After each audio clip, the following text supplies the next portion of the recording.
and welcome to the follow-up, I guess you could say, of my coming out video. What a response to that video. It was a much bigger and absolutely much more positive response than I was expecting. I mean, there were hardly any negative comments on the video or on any of the articles or like posts about it anywhere. So just thank you to all of you for helping to make this environment and community where there was a positive place and where people, I think, didn't feel the need to be negative because they saw so much positivity. So thank you to all of you, and I gotta say it was really cool seeing a lot of the reactions. I saw a lot of people reblog it saying things like, I didn't think I was gonna watch the full 12 minutes, but now it's 4 hours later, and not only did I watch the entire video, I also know what happens to 24 different foods when you waffle them. And I've had so many nice messages from like parents of trans kids and from people who now had the courage, like this video helped them tell their friends or their family about their identity, and wow, that is overwhelming, and thank you all so much, and I'm so glad that it was helpful to anyone that it was even moderately helpful for. And I had a lot of stuff that couldn't fit into the video, and I've gotten a lot of questions off the back of the video, so today I just wanted to take some time to answer some of those questions and also talk about some other things that I thought people might be curious about. So here we go. So the first thing I've got to say is I know a lot of people were saying that my video helped them understand sort of the transgender experience, which is awesome, but I have to say, like, that was just my experience. And it was a fairly typical experience, I have to say. Like, I have felt different since I was a child, and there are a lot of trans people who don't feel any type of gender dysphoria until an older age, or don't really feel gender dysphoria, but are still trans in other ways. There are a lot of people who are non-binary, who are trans women, who are trans people of color, who are differently abled. There are people with all sorts of challenges that I don't face. I am incredibly privileged in so many ways, and I was only speaking from my experience, so I definitely urge you to continue going out there, following blogs and video blogs of other trans people, and getting a broader, more nuanced and complex view of what it means to be transgender, because trans people are all people. We are all very different. We all have our own experiences, just like every other group of people is made up of individuals, just not one thing. On to the questions. So I've had a lot of people ask if I've talked to my family yet and how they're reacting. I told my mom in 2011. I actually told her like right after we watched Chris Colfer's amazing Golden Globe acceptance speech, and that's had its ups and downs, but generally been awesome for the past 4 years. Wow, it's a long time. I told my dad shortly before posting the video. I put that off for as long as absolutely possible. It was okay. I'm kind of unsure of a lot of things. I don't really know what's going on there. It's not great. Originally, I was gonna tell my extended family before posting the video because I felt I owed that to them, but then I started thinking, I don't really owe anybody anything, and I also just chickened out, so I actually like blocked most of them on social media before posting it, and that, of course, blew up in my face, because that was stupid. You can't do that. The internet is public, the internet is forever, people are gonna find things, so apparently they have all found it at this point. My mom's side has been very accepting, my dad's side has not responded to any of my messages or contacted me. So, IDK, bro. Patrick asks, are you going to become a boy through transition surgery, or are you just trying to become a boy through your everyday acts? Oh, lots of things in this question. The first one was just slightly nitpicky, which is become a boy. Some people find that slightly problematic language because trans people, you know, we generally feel like we have always been. Like, I have always been a guy. I just didn't have other people in my life recognizing that in me until now. But I do like that you acknowledge that transition can either just be socially, as you say, through everyday acts, or that it can be medical, although I will say there's not just one surgery. There are tons of different surgeries. I'll actually link you here to one of Chase Ross's recent videos about the preoccupation with the idea of the surgery. The first step that most trans people take if they are going to medically, physically transition is hormone treatment. For trans feminine people, it is estrogen. For trans masculine people, it is testosterone. So I started taking testosterone 6 weeks ago, and it's basically putting me like through male puberty. So I've got some back knee happening, and I've got a lot more energy, and I'm really hungry. I've got a tiny bit of facial hair starting to grow. My voice is dropping. I'm getting really paranoid about having a receding hairline. Muscle growth is happening faster, though I haven't been working out too much. If I do keep working out more, then fat redistribution kind of like along my hips and my thighs is gonna kind of go more to my belly, which just gives me kind of a more male type of figure. And some of the opposite things happen for trans feminine people who take estrogen. Hormones cannot take anything away, so like trans feminine people who take estrogen, their voice does not get higher, they don't lose any body hair, but they do get some sort of similar fat redistribution, it softens their features, things like that. And then there are a whole bunch of other medical procedures that trans people can choose to undergo, and you can Google these kinds of things, and I talked about them a little bit in the resource document that I'll link to in the description box again. But plenty of trans people do not physically or medically transition. This could be because of financial barriers, like health insurance barriers. It could also be because they choose not to, and that's totally valid. Everyone experiences dysphoria in a different way. Every person is different. You're sensing a theme here. Theme is we are all individuals in this world, just floating through space together. Little Santas floating through space. We're all just trying to have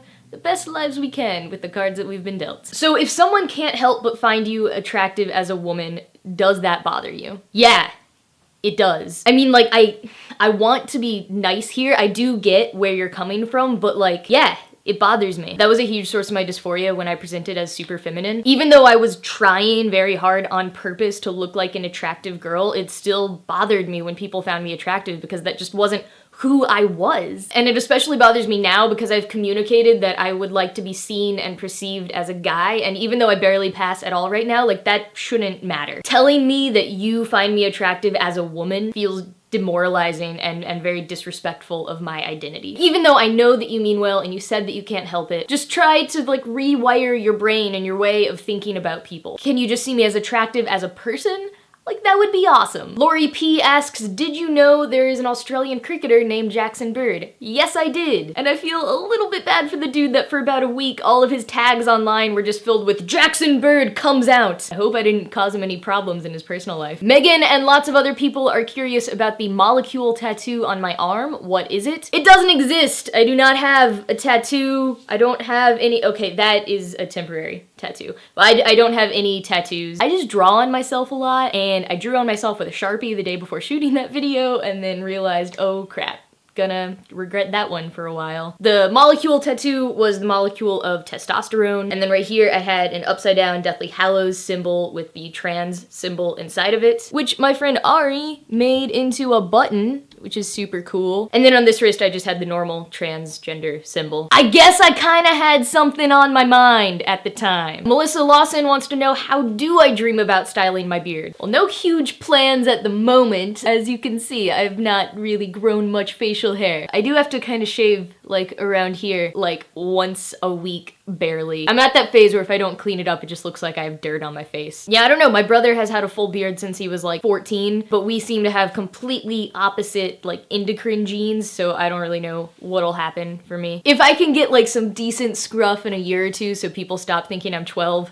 I'll be happy. Space Owl Kitty asks, do you think it's something people can point out, being transgender, or do you think it's something too personal and we shouldn't mention it until the person feels comfortable enough to talk to us about it? So if you have a friend that you think is trans or, you know, gay or bi or asexual or what have you, and they haven't come out to you yet, wait for them to come out to you. It's their thing to do. They could have any number of reasons for staying in the closet and not telling you or anyone else yet. It could be for safety. It could be they're just not at that point yet. So please respect that and don't jump the gun for them. Also, I have a lot of friends who don't really like hearing like, oh my god, I totally knew, when they come out to you. I'm personally okay with that, but I know a lot of people don't, so just FYI. Also, like, if you meant like if you see someone on the street and you think they might be trans, like, or like someone gets introduced like, hey, I'm Jack, and everyone else is calling me a guy and using male pronouns, and you're thinking, I think they're trans, like, I think they're transitioning, or like, I think that he was female assigned at birth. Don't ask them. Like, this is only my opinion, but if I was in a situation where I was otherwise passing, or I felt like I was passing and everyone was referring to me as a guy, and then I got asked if I was trans, I mean, like, I would play nice, I would be polite, kind of in the same way that I do when I'm like being street harassed or someone that I don't like to is talking to me and flirting with me. But inside, I would be pretty hurt. And especially like, you know, if you are trans or if you are questioning and you're trying to figure things out, I get why you would want to ask and you still think that that would be an innocent reason to ask, but it's probably still gonna ruin that person's day to be like,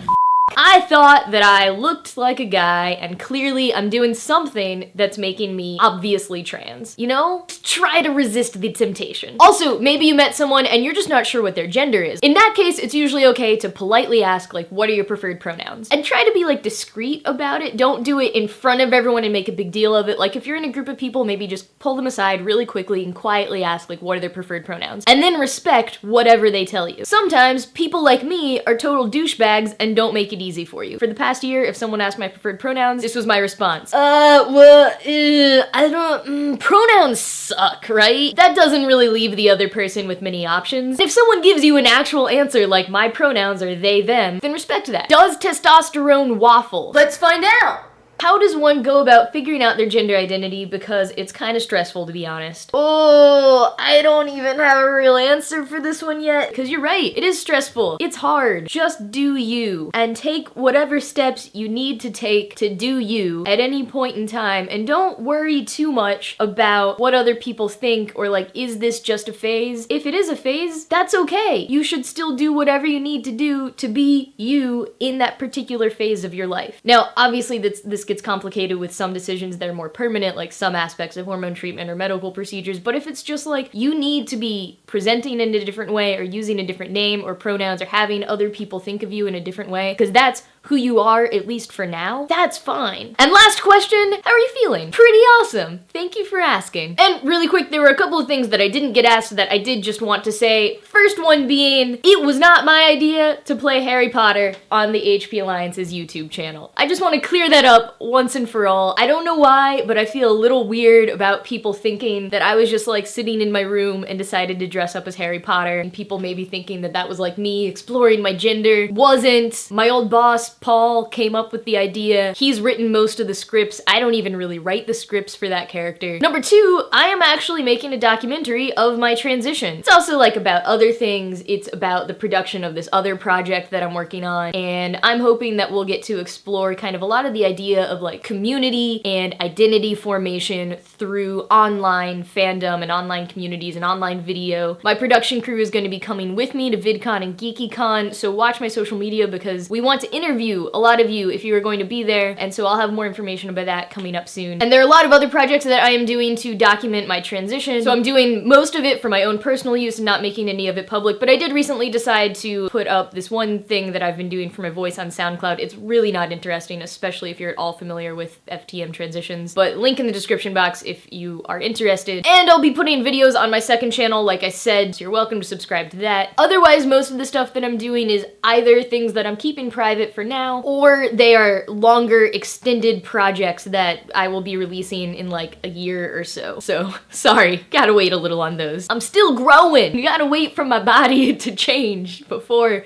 can finish the projects. Alright, my battery's about to die, so this is a very long video at this point. Just want to remind you really quick that if you do have more basic questions about trans terminology or things like that, I did put together a resource document, link in the description box. It is kind of more trans-masculine framed here and there because I was making it for my family and friends about me. But with a little bit of tweaking, I think it is probably a good general resource if you want to send it to friends and family or just learn yourself, and it also has a ton of other resources to link you to lead from there. And thank you all for all of your questions and your amazing supportive comments. You can keep questions going down below. I'll keep making more videos answering things. And yeah, see you next time.